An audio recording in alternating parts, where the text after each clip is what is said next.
ನಮಸ್ಕಾರ ವೀಕ್ಷಕರೇ. ಆ, ಇವತ್ತಿನ ಈ ವಿಡಿಯೋ ಒಂದು ಬೇರೆ ರೀತಿಯ ಒಂದು ಕಂಟೆಂಟ್. ಬೇರೆ ದಾರಿ ಇಲ್ಲದೆ ನಾವೊಂದು ಈ ಒಂದು ವಿಡಿಯೋ ಮಾಡಬೇಕಾದಂಥ ಪರಿಸ್ಥಿತಿ ಬಂತು. ಸೊ ಈ ವಿಷಯ ಏನಂದರೆ, ಕಳೆದ ಒಂದು ವಾರದಿಂದ ನಮ್ಮ ಚಾನಲ್ ಏನಿದೆ ಅದು ಆ್ಯಕ್ಚುಲಿ ಮಾನಿಟೈಸೇಷನನ್ನು ಯೂಟ್ಯೂಬ್ ಆ್ಯಕ್ಚುಲಿ ರಿಜೆಕ್ಟ್ ಮಾಡಿತ್ತು. So August 12th or 13th ಅನ್ಕೋತೀನಿ ಈ ಒಂದು ಚಾನಲ್ ಆ್ಯಕ್ಚುಲಿ ರಿಜೆಕ್ಟ್ ಆಗಿದೆ ಅಂತ. ಸೊ ಅದರ ಒಂದು ರೀಸನ್ ಕೂಡ ನಾನು ನಿಮ್ಗೆ ಹೇಳ್ತೀನಿ. ಅದನ್ನು ಇಂಗ್ಲೀಷಲ್ಲಿದೆ, ಆ ಮೆಸೇಜ್ ಇಂಗ್ಲೀಷಲ್ಲಿದೆ. ಸೊ ಅದನ್ನು ಓದ್ತೀನಿ, ನೋಡಿ.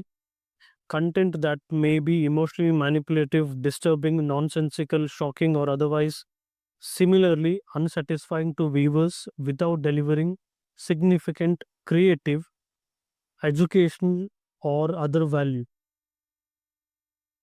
ಇದರ ಅರ್ಥ ಏನಂದರೆ,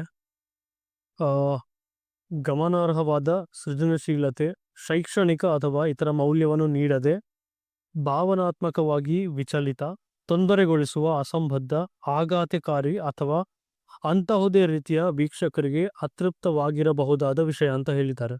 ವೀಕ್ಷಕರೇ, ನಾವು ಈ ಚಾನಲ್ ಸ್ಟಾರ್ಟ್ ಮಾಡಾಗಿಂದನೂ ನೀವು ನಮಗೆ ಒಳ್ಳೆ ಸಪೋರ್ಟ್ ಕೊಡ್ತಾನೆ ಬಂದಿದ್ದೀರಾ. ಈ ಚಾನಲ್ನಿ ನಾವು ಹಿಂದೂ ಪೌರಾಣಿಕ ಕಥೆಗಳು, ಜಾನಪದ ಕಥೆಗಳು ಯಾವಾಗಲೂ ಪ್ರೆಸೆಂಟ್ ಮಾಡ್ತಾ ಬಂದಿದ್ದೀವಿ. ಆ್ಯಂಡ್ ಅದು ಇನ್ನೊಂದೇನೆಂದರೆ, ಯೂಟ್ಯೂಬ್ ಏನೇನು ರೂಲ್ಸ್ ಆ್ಯಂಡ್ ರೆಗ್ಯುಲೇಷನ್ ಇದೆ ಅದರ ಪ್ರಕಾರನೇ ನಾವು ಮಾಡ್ತಾ ಬಂದಿದ್ದೀವಿ. ಪೌರಾಣಿಕ ಪುಸ್ತಕಗಳ ಆಧಾರವಾಗಿ ನಮ್ಮ ಎಲ್ಲ ಕಥೆಗಳನ್ನು ನಾವು ಮಾಡಿದ್ದೀವಿ. ಇಷ್ಟೆಲ್ಲ ಕಷ್ಟಪಟ್ಟು ವಿಡಿಯೋ ಕಂಟೆಂಟ್ ಮಾಡಿದ್ರೂ ಕೂಡ ಅದಕ್ಕೆ ಆ್ಯಕ್ಚುಲಿ ಮೆಸೇಜ್ ಬಂದಿದ್ದೇನೆಂದರೆ, ಅಸಂಬದ್ಧ, ಆಘಾತಕಾರಿ, ಅತೃಪ್ತಿ ವಿಡಿಯೋಗಳು ಅಂತ ಯೂಟ್ಯೂಬ್ ಹೇಳ್ತಾ ಇರೋದನ್ನು ನಾನು ವಿತ್ ಕಾನ್ಫಿಡೆನ್ಸ್ ರಿಜೆಕ್ಟ್ ಮಾಡ್ತಾ ಇದ್ದೀನಿ. ನಮ್ಮ ಧರ್ಮಗಳ ಎಲ್ಲ ಪುಸ್ತಕಗಳೇನಿವೆ ಅದ್ರ ಮೇಲೆ ನಮಗೆ ಸಂಪೂರ್ಣವಾದ ಒಂದು ಶ್ರದ್ಧೆ ಇದೆ ಹಾಗೂ ಗೌರವನೂ ಇದೆ ಅದ್ರ ಮೇಲೆ. ಯೂಟ್ಯೂಬ್ ಚಾನಲ್ ಡಿಮೋನಿಟೈಸ್ ಆಯಿತು. ಡಿಮೋನಿಟೈಸ್ ಆದಮೇಲೆ ಅಪೀಲ್ ಮಾಡೋದಕ್ಕೆ ಒಂದು 5 ಮಿನಿಟ್, ಒಂದು 5 ನಿಮಿಷ ವೀಡಿಯೋ ಮಾಡಿ ಕಳ್ಸೋಕ್ಕೆ ಹೇಳಿದ್ರು. ಓಕೆ ಫೈನ್, 5 ನಿಮಿಷ ವೀಡಿಯೋ ಮಾಡಿ ನಮ್ಮವ್ರು ಕಳಿಸಿದ್ರು. ಬಟ್ ಕಳಿಸಿ ಕೂಡ ಅದ್ರ ಬಗ್ಗೆ ಏನು ಉಪಯೋಗ ಆಗಿಲ್ಲ. ಆ್ಯಂಡ್ ಇನ್ನೊಂದೇನೆಂದರೆ, ಕಳ್ಸಿದ ಮೇಲೆ ಯಾವುದೊಂದು ರೀಸನ್ ಬಂತು, ಅದು ವ್ಯಾಲಿಡ್ ರೀಸನ್ ಆಗೇ ಇರಲಿಲ್ಲ. ಆ್ಯಂಡ್ ಇನ್ನೊಂದು ವಿಷಯ ಏನಂದರೆ, ನಾವು ಅಪೀಲ್ ವಿಡಿಯೋ ಕಳಿಸಿದ ಮೇಲೆ ಒಂದು ಅರ್ಧ ಗಂಟೆ ನಂತರ, ಜಸ್ಟ್ ಒಂದು ಹಾಫ್ ಆನ್ ಅವರ್ ಅಷ್ಟೇ, ಅದರಲ್ಲಿ ಆ್ಯಕ್ಚುಲಿ ವಿಡಿಯೋ ರಿಜೆಕ್ಟ್ ಆಯಿತು. ಸೊ ನನ್ನ ಕ್ವಶನ್ ಏನು ಅಂದರೆ, ಈಗ ಒಂದು ವಿಡಿಯೋ ರಿವ್ಯೂ ಮಾಡೋದಕ್ಕೆ ಅಟ್ಲೀಸ್ಟ್ ಒಂದು ಟೈಮ್ ಫ್ರೇಮ್ ಇದೆ. ಅಷ್ಟು ಬೇಗ ಆಗಲ್ಲ, ಯಾಕಂದ್ರೆ 5 ಮಿನಿಟ್ ವಿಡಿಯೋ ಎಲ್ಲ ವಿಷಯನ ಹೇಳಿದ್ದೀನಿ. ಬಟ್ ಏನಂದರೆ, ಮೇನ್ ವಿಷಯ ಏನಂದರೆ, ಕಳ್ಸಿದ ಮೇಲೆ ಅರ್ಧ ಗಂಟೆಲಿ ರಿವ್ಯೂ ಹೇಗಾಗುತ್ತೆ ಅಂತ. C, it is humanly not possible. ನಮ್ಮ ಹತ್ರ ಈಗ ಫಾರ್ ಎಕ್ಸಾಂಪಲ್ ನಮಗೇನಾದರೂ ಯಾವುದೇ ಒಂದು ಪ್ರಾಡಕ್ಟ್ ನಾವು ಖರೀದಿ ಮಾಡಿದ್ರೆ ಅದ್ರ ಬಗ್ಗೆ ನಮಗೇನಾದರೂ ಕಂಪ್ಲೇಂಟ್ ಇದ್ದರೆ ನಾವು ಕಸ್ಟಮರ್ ಕೇರಿಗೆ ಕಾಂಟ್ಯಾಕ್ಟ್ ಮಾಡ್ತೀವಿ. ಕಸ್ಟಮರ್ ಕೇರ್ ಅವರು 24 to 48 hours ಟೈಮ್ ಫ್ರೇಮ್ ತಗೋತಾರೆ. ಯಾಕಂದರೆ ಅವರು ರಿವ್ಯೂ ಮಾಡಬೇಕು, ಅವರು ಹುಡ್ಕೋಬೇಕು. ಇಟ್ಸ್ ಫೈನ್, ಅದು ಟೈಮ್ ತಗೊಂಡ್ರೆ ಏನು ತಪ್ಪೇನಿಲ್ಲ. ಬಟ್ ಅರ್ಧ ಗಂಟೆ ಒಳಗಡೆ ಇದು ರಿಜೆಕ್ಟ್ ಆಗಿದ್ದಕ್ಕೆ ಕಾರಣ ಏನಂದರೆ, ಅದು ಆ ರಿವ್ಯೂ ಏನು ಮಾಡ್ತಿದ್ದೆ ಆ್ಯಕ್ಚುಲಿ ಅದು AI ಮಾಡ್ತಿರೋದು. ಸೊ AI ನಿಂದ ಐ ಡೋಂಟ್ ನೋ, ನಾನು ಅವ್ರಿಗೆ ಕಂಪ್ಲೀಟಾಗಿ ನಾನು ಅವ್ರಿಗೆ ಬ್ಲೇಮ್ ಮಾಡೋಕ್ಕಾಗಲ್ಲ. ಎಲ್ಲೋ ಒಂದು ತಪ್ಪಾಗಿರ್ಬೋದು. ಬಟ್ ತಪ್ಪಾಗಿದೆ, ಯಾಕಂದರೆ ನೀವು ನಮ್ಮ ಕಂಟೆಂಟ್ ನೋಡಿ ಆಮೇಲೆ ಕಂಟೆಂಟ್ ಎಲ್ಲಾದರೂ ತಪ್ಪಿದ್ರೆ ಆರ್ ಒಂದು ವಿಡಿಯೋ ಎಲ್ಲ ತಪ್ಪಿದ್ರೆ ಆ ವಿಡಿಯೋವನ್ನು ಈ ವಿಡಿಯೋ ಸರಿ ಇಲ್ಲ ಅಂತ ನನ್ನ ಹತ್ರ ಹೇಳಿ. ಆಗ ನಾವು ಓಕೆ ಫೈನ್ ಡಿಲೀಟ್ ಮಾಡಿ ಏನು ತಪ್ಪಾಗ್ಯದನ್ನು ವಾಪಸ್ ನಮ್ಮ ಮಿಸ್ಟೇಕ್ ಕರೆಕ್ಷನ್ ಮಾಡಿಕೊಂಡು ಮತ್ತೆ ಅದನ್ನು ಕಲಿಯೋದು ಸಿಗುತ್ತೆ ನಮಗೂ ಕೂಡ. ಆಮೇಲೆ ಇನ್ನೊಂದೇನೆಂದರೆ, ಆಫ್ಕೋರ್ಸ್ ಎಲ್ಲೋ ಒಂದು ಕಡೆ ನಮಗೆ ಗೊತ್ತಿಲ್ಲ. ಆ್ಯಕ್ಚುಲಿ ನನ್ನ ಪ್ರಕಾರ ಅವ್ರು ನಮ್ಮ ಟೀಮ್ ಪ್ರಕಾರ ನಾವು ಎಲ್ಲ ಕರೆಕ್ಟಾಗಿ ಮಾಡಿದ್ದೀವಿ, ಎಲ್ಲ ಗೈಡ್ಲೈನ್ಸ್ ಪ್ರಕಾರನೇ ಹೋಗಿದ್ದೀವಿ. ಆ್ಯಂಡ್ ಯಾವ್ದ್ಯಾವುದು ಬುಕ್ಸ್ ಇದೆ ಅದ್ರ ಪ್ರಕಾರ ನಾವು ಹೋಗಿದ್ದೀವಿ, ಎಲ್ಲೂ ತಪ್ಪು ಹೇಳಿಲ್ಲ. ಬಟ್ ಏನೋ ಒಂದು ಕಡೆ AI ಮಾಡಿರೋದ್ರಿಂದ ಎಲ್ಲೋ ಒಂದು ಕಡೆ ತಪ್ಪಾಗಿರ್ಬೋದು. I can't blame YouTube for that. ಎಲ್ಲೋ ಒಂದು ಕಡೆ ಆಗಿರ್ಬೋದು. 1 in 1000 ಕೇಸಸ್ ಮೇ ಹ್ಯಾಪನ್. ನನಗೆ ಅದು ಇಲ್ಲ ಅಂತ ಹೇಳೋಕ್ಕಾಗಲ್ಲ. ಬಟ್ ನಂದು ರಿಕ್ವೆಸ್ಟ್ ಏನಂದರೆ, ದಯವಿಟ್ಟು ಇನ್ನೊಂದ್ಸಲಿ ರಿವ್ಯೂ ಮಾಡಿ. ಎಲ್ಲೋ ಒಂದು ಕಡೆ ಎಲ್ಲಿಯಾದರೂ ಸಣ್ಣ ಮಿನಿಟ್ ಆರು ಸೆಕೆಂಡ್ 10 ಸೆಕೆಂಡ್ ಎಲ್ಲಿಯೋ ಒಂದು ಕಡೆ ತಪ್ಪಿದ್ರೆ ದಯವಿಟ್ಟು ನಮ್ಮನ್ನು ನೋಟಿಫೈ ಮಾಡಿ, ನಾವು ಅದನ್ನು ಕರೆಕ್ಷನ್ ಮಾಡ್ತೀವಿ. ಆ್ಯಂಡ್ ಇನ್ನೊಂದು ಪ್ರಾಮಿಸ್ ಏನಂದರೆ, ಫ್ಯೂಚರಲ್ಲೂ ಆ ಕಂಟೆಂಟ್ ಏನಿದೆ, ಏನು ಗೈಡ್ಲೈನ್ಸ್ ಇದೆ ಅದನ್ನು ಬ್ರೇಕ್ ಮಾಡದೆ ಮುಂದುವರಿಸ್ತೀವಿ ಅಷ್ಟೇ.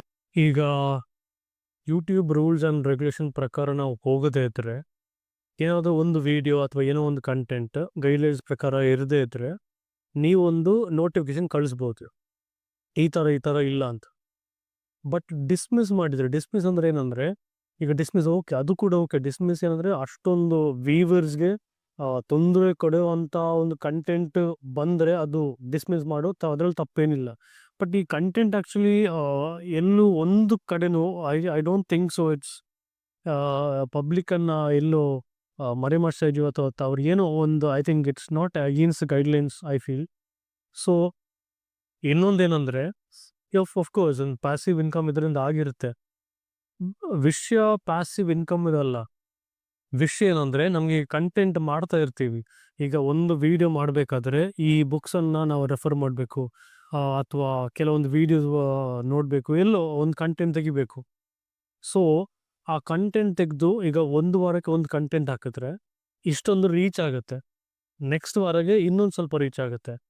ಈಗೇನಂದ್ರೆ ಐ ಥಿಂಕ್ ಅಂಟಿಲ್ ನವೆಂಬರ್ ನಮಗೆ ಅದು ಮಾಡೋಕ್ಕಾಗಲ್ಲ, ಡಿಮಾನಿಟೈಸ್ ಮಾಡೋಕ್ಕಾಗಲ್ಲ. 3 ಮಂತ್ಸ್ ಇನ್ನೂ ಹಂಗೆ ಇಟ್ಟಿದ್ದಾರೆ ಅಂಟಿಲ್ ನವೆಂಬರ್. ಇದೊಂದು ನೋಟಿಫಿಕೇಶನ್ ಆ್ಯಕ್ಚುಲಿ ಯೂಟ್ಯೂಬಿಂದಾನೇ ಬಂದಿದೆ. ಏನಂದರೆ ಅಂಟಿಲ್ ನವೆಂಬರ್ ನಮ್ಗೆ ರೀಚ್ ಕೂಡ ಎಫೆಕ್ಟ್ ಆಗುತ್ತೆ ಅಂತ ಅವ್ರ ಕಡೆಯಿಂದನೇ ಒಂದು ನೋಟಿಫಿಕೇಶನ್ ಬಂದಿದೆ. ಓಕೆ, ಸೊ ಈಗ ಇರೋದ್ರಿಂದ ಈಗ 3 ತಿಂಗಳು ಒಂದು ವೇಳೆ ರೀಚ್ ಏನೂ ಆಗದೆ ಇದ್ದರೆ ಕಟ್ಟು ನವೆಂಬರ್ ಡಿಸೆಂಬರ್ ಒಂದು ವಿಡಿಯೋ ಹಾಕಿದ್ರೆ ಆ reach yellow may be 1000 times lesser then ಈಗೇನು ಎಫೆಕ್ಟ್ ಇದೆ ಆಗ ಖಂಡಿತ ಆಗೇ ಆಗುತ್ತೆ. ಆಮೇಲೆ ಮತ್ತೆ ರೀಸ್ಟಾರ್ಟ್ ಮಾಡಬೇಕು, ಅದು ತುಂಬ ಕಷ್ಟ ಆಗುತ್ತೆ. ಇನ್ನೊಂದೇನೆಂದರೆ YouTube it's their business. Okay, ನಾವು ಅವ್ರ ಮುಖಾಂತರ ಬಿಸ್ನೆಸ್ ಅಥವಾ ಏನೋ ಒಂದು ಕಂಟೆಂಟ್ ಮಾಡಿ okay passive income or whatever just for hobby ಮಾಡ್ತಾ ಇದ್ದೀವಿ. ವಿ ಆರ್ ಜಸ್ಟ್ ಆಸ್ಕಿಂಗ್ ಏನಕ್ಕೆ ಆ್ಯಕ್ಚುಲಿ ನಮ್ಮ ಕಂಟೆಂಟ್ ಬ್ಯಾನ್ ಆಗಿದೆ ಅಂತ. ಬ್ಯಾನ್ ಅಂದರೆ ಯಾಕೆ ರಿಜೆಕ್ಟ್ ಮಾಡಿದ್ರ ಅಂತ. ಅದೇ ನಮ್ಮ ಒಂದೇ ಕ್ವಶನ್, ಬೇರೆ ಏನು ಆ್ಯಕ್ಚುಲಿ ನಮಗೆ ಪ್ರಾಬ್ಲಮೇ ಇಲ್ಲ. ರೀಸನ್ ಏನು ಅಂತ ಅಷ್ಟೇ. ಸೊ ಕಡೆದಾಗಿ ಒಂದು ಮಾತಾಡಲಿಕ್ಕೆ ಇಷ್ಟಪಡ್ತೀನಿ. Let's be fair enough, let's be open, let's be fearless. ನನ್ನ ಕಂಟೆಂಟ್ ಓಪನ್ ಆಗಿದೆ, ಅಂದರೆ ನಮ್ಮ ಕಂಟೆಂಟ್ ಓಪನ್ ಆಗಿದೆ, ಎಲ್ರಿಗೂ ಓಪನ್ ಆಗಿದೆ. ಜನ ಪ್ಲೀಸ್ ಆಡಿಯನ್ಸ್ ಅದನ್ನು ಆ ಕಂಟೆಂಟನ್ನು ನೋಡಿಬಿಟ್ಟು ಏನಾದರೂ ತಪ್ಪಿದ್ರೆ ದಯವಿಟ್ಟು ಹೇಳಿ. ನಾವು of course even we can accept ಅವರು ಯೂಟ್ಯೂಬ್ ಇನ್ ಕೇಸ್ ಅವ್ರ ಗೈಡ್ಲೈನ್ಸ್ ಪ್ರಕಾರ ನಾವು ಹೋಗದೇ ಇದ್ರೆ ನಮ್ಗೆ ಗೊತ್ತಾಗುತ್ತೆ. ನಮ್ಮ ಕಂಟೆಂಟ್ ಏಕೆ ರಿಜೆಕ್ಟ್ ಆಗಿದೆ ಅಂತ ಒಂದು ಮೆಸೇಜ್ ಬಂದಿದೆ ಅಲ್ವಾ, ಆ ಮೆಸೇಜನ್ನು ನಾವು ಡಿಸ್ಕ್ರಿಪ್ಷನ್ಗೆ ಹಾಕ್ತೀವಿ. ದಯವಿಟ್ಟು ಆ ಡಿಸ್ಕ್ರಿಪ್ಷನ್ ಮೆಸೇಜನ್ನು ಓದಿದ ಮೇಲೆ ನಮ್ಮ ಕಂಟೆಂಟನ್ನು ಕೂಡ ನೋಡಿ. ಇನ್ ಕೇಸ್ ಇಲ್ಲಿಯಾದರೂ ಅಟ್ಲೀಸ್ಟ್ 5 or 10% ಇದ್ದರೂ ಕೂಡ ದಯವಿಟ್ಟು ಕಮೆಂಟ್ ಮಾಡಿ, ಎಲ್ಲಿ ತಪ್ಪಿದೆ ಅಂತ ದಯವಿಟ್ಟು ಅದನ್ನು ಮೆನ್ಷನ್ ಮಾಡಿ. ಅದನ್ನು ಕರೆಕ್ಷನ್ ಮಾಡ್ತೀವಿ ಆ್ಯಂಡ್ ಪ್ರಾಪರ್ ಗೈಡ್ಲೈನ್ಸ್ ಪ್ರಕಾರನೇ ಹೋಗ್ತೀವಿ. ಬಟ್ ನನ್ನ ಪ್ರಕಾರ ಆ ಒಂದು ಚಾನ್ಸ್ ನಿಮ್ಗೆ ಸಿಗಲ್ಲ. But still let's be fair, let's be open. ದಯವಿಟ್ಟು ಡಿಸ್ಕ್ರಿಪ್ಷನ್ ನೋಡಿ, ಆಮೇಲೆ ನಮ್ಮ ವಿಡಿಯೋ ನೋಡಿ. ತಪ್ಪಿದ್ರೆ ದಯವಿಟ್ಟು ಕಮೆಂಟ್ ಮಾಡಿ. I request YouTube to review the videos once again. ಏನಂದರೆ ಮತ್ತೆ ನಮಗೆ ನವೆಂಬರ್ ತನಕ ವೆಯ್ಟ್ ಮಾಡೋಕ್ಕಾಗಲ್ಲ. ಆ್ಯಂಡ್ ನವೆಂಬರ್ ತನಕ ವೆಯ್ಟ್ ಮಾಡಿದ್ರೆ ಮೇ ಬಿ ನಮ್ಮ ಚಾನಲ್ ಶಟ್ ಡೌನ್ ಆಗುತ್ತೆ. ಸೊ ದಯವಿಟ್ಟು ಮತ್ತೆ ಆಫ್ಕೋರ್ಸ್ ಮೇ ಬಿ ಒಂದು AI ಮಿಸ್ಟೇಕ್ ಅವ್ರು ಏನೇ ಆಗಿರ್ಬೋದು, ಏನೇ ಹೇಳೋಕ್ಕಾಗಲ್ಲ.